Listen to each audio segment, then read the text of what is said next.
নমস্কাৰ সকলোকে ধন্যবাদ জ্ঞাপন কৰিছোঁ মোৰ টপা বেবী ইউটিউব চেনেল চাই থকাৰ বাবে। মৰমৰ ছাত্ৰ ছাত্ৰীসকল, অহাকালি তোমালোকৰ অনুষ্ঠিত হ'ব সমাজ বিজ্ঞানৰ পৰীক্ষা।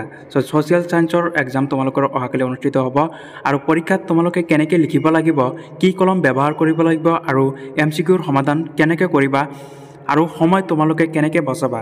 যিহেতু বহু ছাত্ৰ ছাত্ৰীৰ এক্সামত কি হয়, সময় মিলাব নোৱাৰে, সেইকাৰণে বহুতো জনা এনচাৰ সিহঁতে লিখিব নোৱাৰে। ছাত্ৰ ছাত্ৰীসকল, তোমালোকে টাইম মেইনটেইন কেনেকৈ কৰিবা সমাজ বিজ্ঞানৰ পৰীক্ষাত সবিশেষ আজি ভিডিঅ'টোৰ যোগেদি আলোচনা কৰিম। যদি চেনেলটোত কোনোবাই নতুনকৈ ভিজিট কৰিছা তেন্তে চেনেলটো ছাবস্ক্ৰাইব কৰি দিবা, কিয়নো তোমালোকক মেট্ৰিক তথা AHSৰ খবৰসমূহ এইটো চেনেলৰ যোগেদি সময়মতে উপস্থাপন কৰা হয়।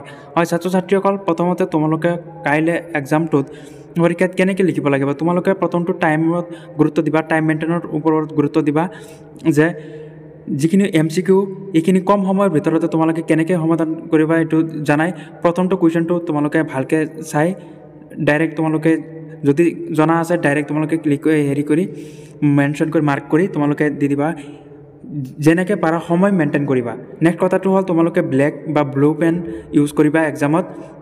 আৰু MCQৰ সমাধান তোমালোকে জানাই যে MCQৰ সমাধান যিমান সোনকালে কৰিবা তোমালোকে থিয়ৰীত সময় বেছি পাবা। থিয়ৰীত ভালকৈ লিখিবলৈ ট্ৰাই কৰিবা, যিহেতু তোমালোকৰ দুইটা ফালৰ পৰা থিয়ৰী আৰু MCQৰ ফালৰ পৰা তোমালোকে 13 মাৰ্কছ লিখাৰ পিছতহে তোমালোকে পাছ কৰিবা, এইটো মেইন কথা। নেক্সট কথাটো হ'ল তোমালোকে পাৰ্চেণ্ট যদি বেছিকৈ উঠাব বিচাৰা তোমালোকে টাইম মেইনটেইনত গুৰুত্ব দি তোমালোকে কাইলৈ দিনটো এক্সাম দিবা।